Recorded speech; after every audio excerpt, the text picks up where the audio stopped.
YETicket.com, and I'm here with director Dan Mirvish for his new film, 18 and a Half. Good to see you, Al. Yeah, good to see you. Now, I saw the film. It's a fictional film. It didn't seem fictional to me, but anyway.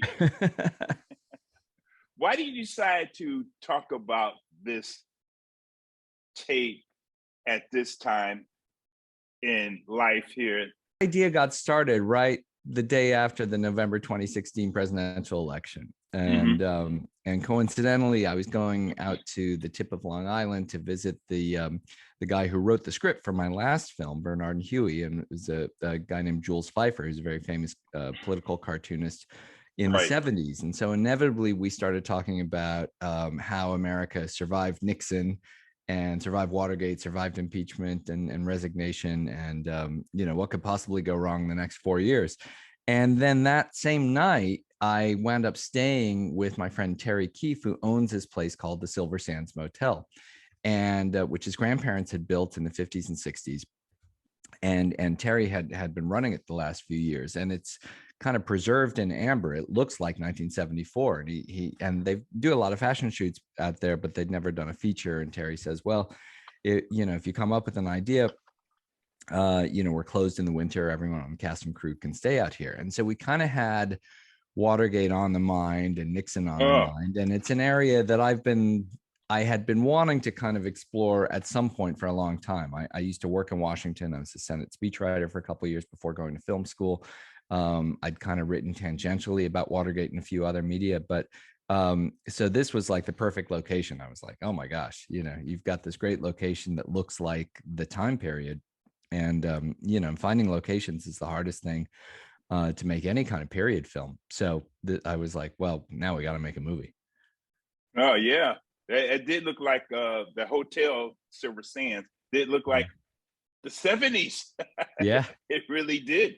Yeah. And also, I like the characters that you had there. For example, well, let's talk about the couple, Nina and Sammy, and tell us the actors who played Nina and Sammy. Yeah.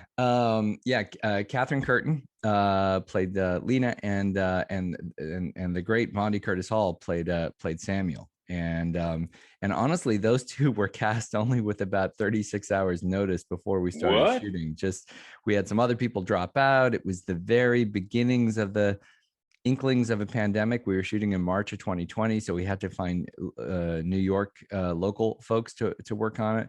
And but they came in and they just blew it out of the park. They had amazing chemistry between each other, and then just had all these great surprises for the other actors and for each other, and just had a lot of fun with it. And we're both like, you know, amazing people to work with. I mean, Bondi is someone that, you know, I've been fans of for years, and he's such a huge supporter of independent film, and it was just a lot of fun, I think, for him to play, you know, that part, because it's such a strange part.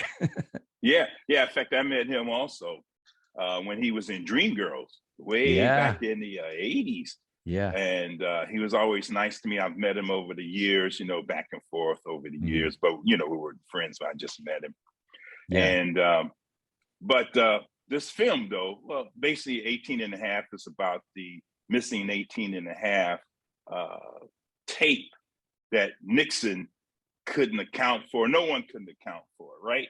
Right. To this day, no one knows why it got deleted, what was on it, who deleted it, any of that. So which is great. If you're then making fiction about it, you can really make up a lot. Oh, yeah. And also you have this other character, Connie. She's a transcriber for the White House or for the government. Yeah. And she discovered that herself. Tell us about her character, but also tell us about the actress also. Yeah, so Connie's played by Willa Fitzgerald, who a lot of people now know from the Amazon series Reacher, but she wasn't as well known before. And she just really went for it with gusto, and plays this character. And yeah, like you said, she's just a low-level government employee who gets a hold of the missing 18 half and a gap and wants to leak it to a reporter, and then runs afoul of hippie swingers and nefarious people out to get them. And she was great. She was great in the part, and also just a lot of fun to work with. Now, but did she understand this part? and knew what the 18 and a half was all about? Or did she have to research it to remember it? Yeah, she had to. Yeah, I mean, she's pretty young, so she didn't know too much about Watergate. So she did a lot of research. I think all the actors did a lot of research, and my writing partner Daniel Moya and I, we certainly did a lot too. But I think what was nice about working with people of different generations, you know, people like Vondi and me, we could remember Watergate, but And then we me? had the and you, yeah, and then you know, and Bruce Campbell, who plays the voice of Nixon, like he was a big Watergate junkie when he was a teenager. He would like watch the hearings every day. But then there's people like Willa and John Magaro, who plays Paul, and even my writing partner, who, you know, were coming at it really kind of fresh and doing original research and you know, and asking different kinds of questions than we would be asking. So in that way, I think it actually works nicely, whether you know anything about Watergate or you don't know anything about Watergate. You can come into this film and just appreciate it for the characters and the story and the crazy world we build. Yeah, exactly. And people don't realize that these things have been going on with the government for many, many years. And I'm glad you brought this movie out. And I like the style that you created this and the fictional story that you had in this story, because it really showed how important this was. For me, it still is important, because I will still love to know what it was all about. And did you have that sense you wanted to really still know? Yeah, exactly. I mean, it was, you know, and the interesting thing about doing a period piece too, especially a political one, is that it's a way to kind of still be relevant and resonant with whatever's going on now. Because, you know, when you make a film, you never know when people are going to see it or where they're going to see it. And by kind of reflecting on the politics and the hubris and of the White House, you know, 50 years ago, and it was almost exactly 50 years ago, you know, that's a way to kind of reflect on whatever's going on, you know, in our current situation or with this president, the last president, the next president, you know. So that was kind of the goal, was to sort of make it, you know, touch on enough thematic things that people could relate to it. Yeah, and also for example, Connie, she knew this was important, and she wanted to get it out there because she felt that she had the tape. And but she went about it the wrong way. Is that the way you wrote it? So because I felt that, wait a minute, why are you going this way about it, Connie? Yeah, and that was, you know, and I have a good friend at the Washington Post that I like ran this whole story through just to kind of get the you know, the dynamics of when somebody in government wants to leak something important to a reporter. What is that push and pull like, and guarantees of anonymity, and is it the right person to leak? You know, why do people leak? When do they leak? And we wanted to, you know, dial that in as best as we could. And there's this whole opening scene where she meets the reporter, where they're kind of negotiating back and forth. And so we tried to make that as you know, to sort of feel accurate, you know, even if yeah, it never exactly. really happened. Yeah. I saw that. Now I want to get back to the hippies, but one thing I want to say about the hippie scene, and they're listening to their music, and then they go on this thing about batteries. I had an 8-track machine just like that. Oh my gosh! Wow! I don't have Wow! it That is, anymore, but because I I'd never seen had an it with 8-track like that. I only knew them from like with the cars stereo and speakers consoles, and but stuff. Yeah. yeah. Oh, that's awesome. Yeah. I say Yeah. it really brought that back to me. Oh, thanks. But Yeah, I was in the Air Force at the time, and that's when I had it, because I would carry it from base to base, and oh wow. you know, set it up in my barracks and listen to my music, you know, that way. And now, what was the point of the hippies and the things that they were saying and things like that? I really found that very interesting. But also, what I still found very interesting was using the word hippie. Yeah, no, that's a really great point, because, you know, we were setting this in a very specific January 1974. And by then the hippie movement had sort of ebbed and was over with. And people that had been hippies in the 60s were now, if they were still around, that means maybe they were in a cult or the Weather Underground, or there, you know, there were other implications. There wouldn't have just been sort of hippies like 1968 film might have had. So we tried to sort of layer in kind of, well, what else is really going on with these people, and over the course of the film you find out some more things about them. They're not as simple as just hippies, but we had a great actor, Sullivan Jones, playing Barry, kind of the main guy. And he had just done Slave Play on Broadway, and which got like 12 Tony nominations. And I missed that play when I was in New York. I didn't see it either, but my writing partner had seen it and had seen Sully in the play, and it's phenomenal. But he was great, and we kind of played with the idea that he was a returning Vietnam vet, and also, and again, that's sort of the interesting thing about 74, is that it's the very tail end of the Vietnam War. This is when they're recovering bodies at this point and bringing them back, and so, but you still have all these resonances of the war in society going on at that time, and kind of playing with those influences at that time. And then musically, it's before disco. It's a couple of years before disco. So so what kind of music would they be listening to, and kind of psychedelia or funk or different things like that. And so we kind of played with all those influences, because it's all original music that we my great composer Luis Guerra composed for it. So so we had a lot of fun with them, and then their crazy conspiracy theory about ITT and Wonder Bread, and that was so funny.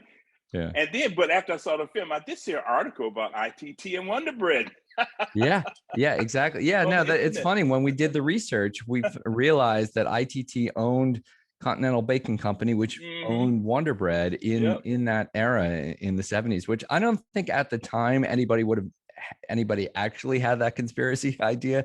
But if you go back and look at it, you realize, oh wow, they did, and ITT also, was a big defense contractor. So you could have had a crazy conspiracy about Wonder Bread if you so chose. yeah.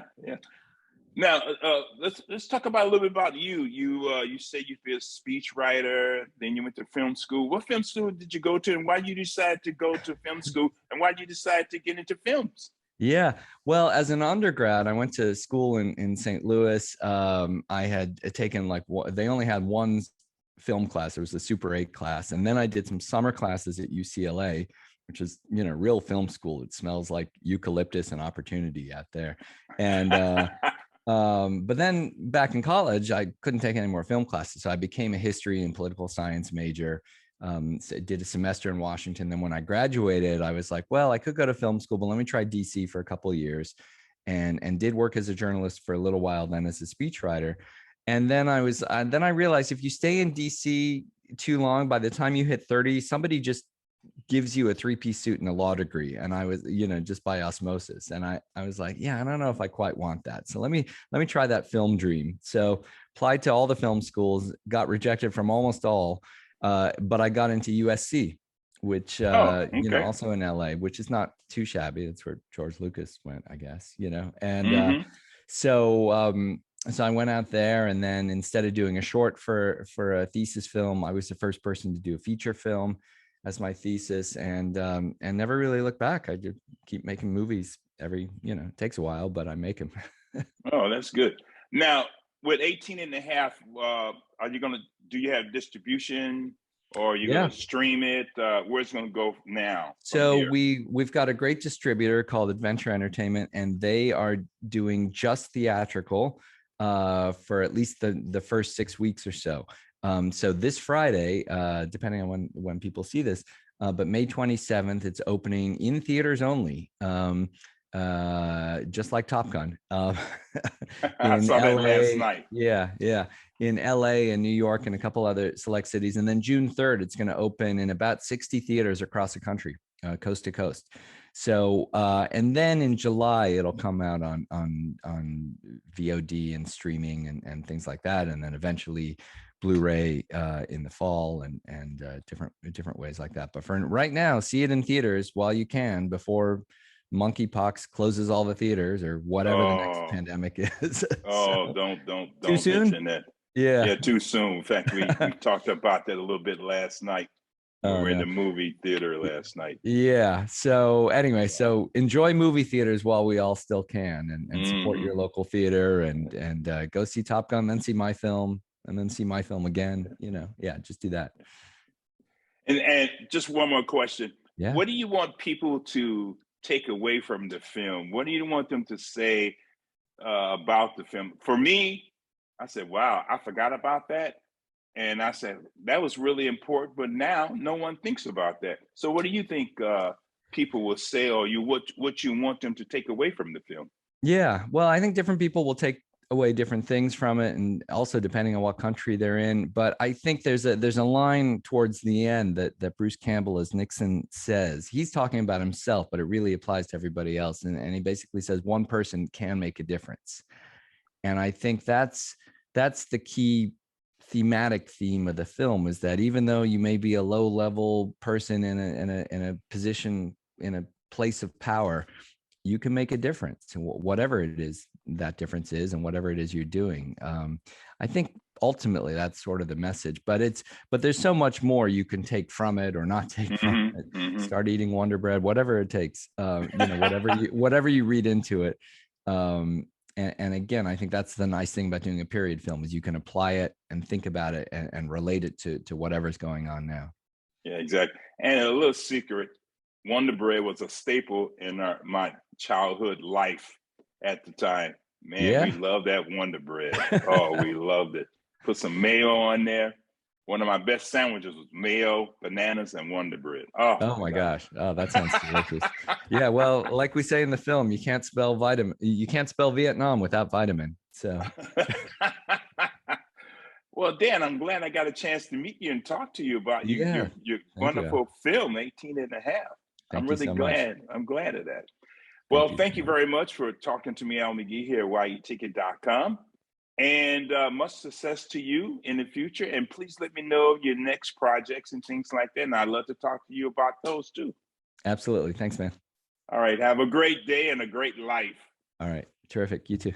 Thank you. This is your entertainment ticket.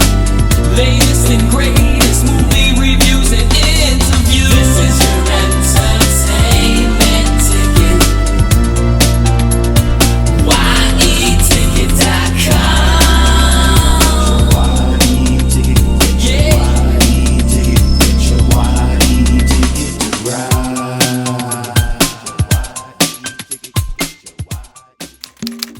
The Watergate scandal continues to grip the nation as the infamous 18.5-minute gap in the Nixon tapes. There was a tape.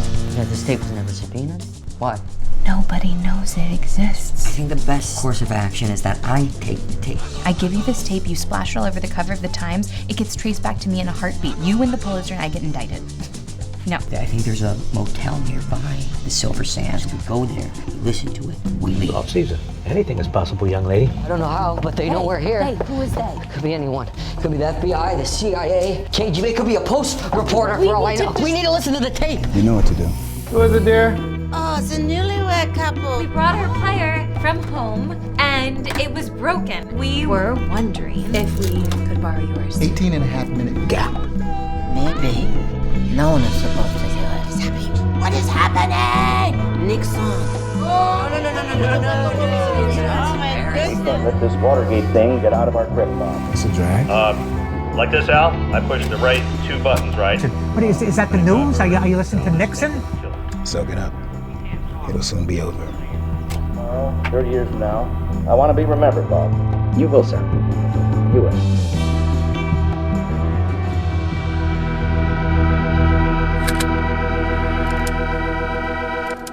Well, that's no good, Al.